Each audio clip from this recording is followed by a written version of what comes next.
अध्यक्ष महोदय, सर्वप्रथम रेलवे संशोधन विधेयक 2024 पर बोलने का अवसर देने के लिए मैं आपको हृदय से आपका आभार व्यक्त करता हूं। जैसा कि इस विधेयक के उद्देश्यों और कारण के विवरण अर्थात statement of objects and reasons में बताया गया है कि इस विधेयक के अर्थात बिल को लाने का उद्देश्य क्या है। रेलवे के कानूनी ढांचे को सरल बनाया जाए तथा दोनों कानून की जरूरतों को खत्म किया जाए।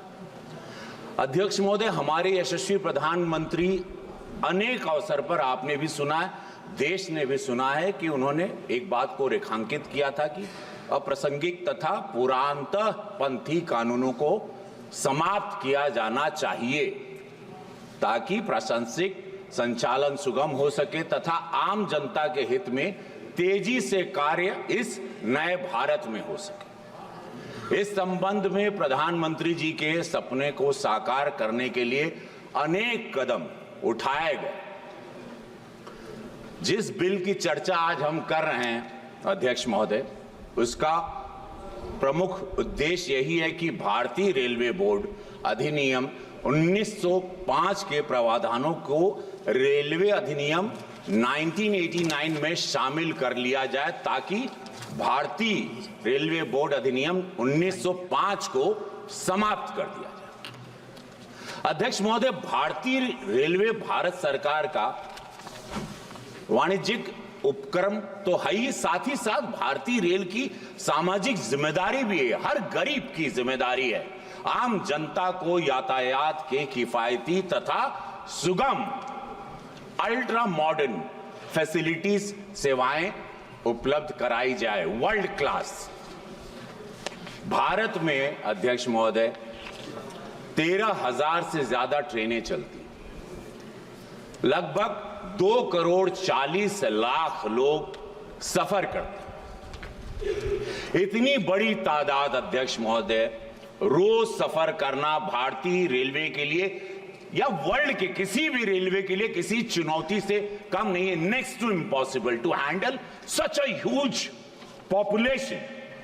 इतनी बड़ी तादाद को लोग रोज सफर करना भारतीय रेलवे कैसे हैंडल करती है। मैं मंत्री महोदय को दिल से प्रणाम, धन्यवाद। यशस्वी प्रधानमंत्री मोदी जी को धन्यवाद। कितनी दूरदृष्टा सोच रखते हैं हमारे प्रधानमंत्री।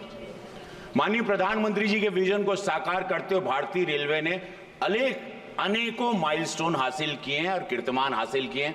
भारतीय रेलवे की तरफ से जारी अभी हमारे मंत्री महोदय भी बता रहे थे, जो आंकड़े हैं 2023-24 के दौरान यात्रियों की संख्या जो रही है अध्यक्ष महोदय 648 करोड़, 648 करोड़, 54 करोड़ नए यात्रियों का इजाफा हुआ है इसमें। The people used to travel, and now because of the facility and the comfort and precautions and safety, भारतीय रेलवे के ने 2022-23 के दौरान माल ढुलाई, विद्युतीकरण, नई लाइनें बिछाने, दोहरीकरण, लोकोत्पादन और उसके साथ सुरक्षा में सुनिश्चित करने में शान उपलब्धियां हासिल की हैं, जग जाहिर है। माल ढुलाई भारतीय रेलवे वित्तीय वर्ष 2022-23 के दौरान 1,512 एमटी की ढुलाई की है तथा 2.44 लाख करोड़ रुपए का राजस्व हासिल किया, जो अपने आप में एक ऐतिहासिक रिकॉर्ड हुआ है। और अध्यक्ष महोदय, इस सबके पहले मैं सभी हमारे माननीय सांसदों को भी बताना चाहता हूं कि नरेंद्र मोदी जी की सरकार के पहले, एनडीए की सरकार के पहले यही रेल, यही व्यवस्थाएं, क्योंकि हम लोग देहात से थे तो हम लोगों से वो भारत भी हमने देखा है और इस भारत को भी 10 साल में देखा है। सबसे बड़ा भ्रष्टाचार का केंद्र हुआ करता था कि rail means definitely corruption will be there, और ये 10 साल में जीरो करप्शन, ये अनबिलीवेबल है। ये काबिले तारीफ है। हम इस सरकार को दिल से धन्यवाद देना चाहते हैं, अपनी सरकार को और इस भारत सरकार को। भारतीय रेलवे ने वर्ष 2022-23 के दौरान जो माल ढुलाई, विद्युतीकरण, नई लाइन बिछाना, दोहरीकरण, लोकोत्पादन, उसके साथ सुरक्षा में सुनिश्चित किया है, मैंने आपसे बताया। माल ढुलाई भारतीय रेलवे वित्तीय 2022-23 में आपने देखा 2.44 लाख करोड़ का इजाफा हुआ, ऐतिहासिक रिकॉर्ड विद्युतीकरण। भारतीय रेलवे मिशन 100% विद्युतीकरण को पूरा करने के लिए बड़े तेजी से आगे बढ़ रहा है। वित्तीय वर्ष 2022-23 में 6,542 आरकेएम का रिकॉर्ड विद्युतीकरण ने किया है। Unbelievable, this is fantastic. Life line कही जाती है भारत की। ये भारत 80% देहात है, गांव है, गांव में बसता है। हम सब लोग भी उसी पृष्ठभूमि से आते हैं और गरीबों को, उनकी जिंदगी को आगे बढ़ाना, उनको रोजगार पहुंचाना, उनको रोजगार के अपने डेस्टिनेशन तक पहुंचाने के लिए सारे लोग मोस्टली वो रेल पर डिपेंड करते हैं। और प्रधानमंत्री जी की, रेल मंत्री जी की सोच रही है कि गरीबों को कैसे फायदा हो, गरीबों को कैसे सुविधा मिले, गरीबों की कैसे सुरक्षा हो, गरीब कैसे अफोर्ड कर पाए। सब्सिडी भी आप, हमारे अब मंत्री जी ने बताया 56,000 करोड़ सब्सिडी मिलती है, जिसमें हमारे senior citizen to everybody, whoever buys ticket, they get subsidy rate and it becomes very cheaper for them। बहुत ही सस्ते दामों में टिकट होती है। और ये एक अद्भुत रही सोच कि टिकट अगर आप नहीं ट्रैवल करते हैं तो आपको पैसा तुरंत रिटर्न आता है। अगर आप ट्रैवल नहीं करते और अपनी टिकट कैंसिल करते हैं, पहले टिकट के पैसे डूब जाते थे।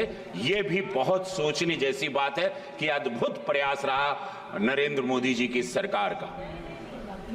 गोरखपुर से 3 ट्रैक, मैं अपने संसदीय क्षेत्र की बात कहूं, मेरी आंखों देखा है कि वहां तीसरी ट्रैक भी शुरू हो गई। चूंकि गोरखपुर एक ऐतिहासिक जगह है, गुरु गोरक्षनाथ धाम वो धरती है। 1 लाख लोग रोजाना गोरखपुर से ट्रैवल करते हैं, आना जाना उनका लगा रहता है। और वो सोच के हमारे रेल मंत्री ने, रेल मंत्रालय ने वहां पे 3rd ट्रैक शुरू कर दिया, जो कि हम वहां पे स्वयं मौजूद थे।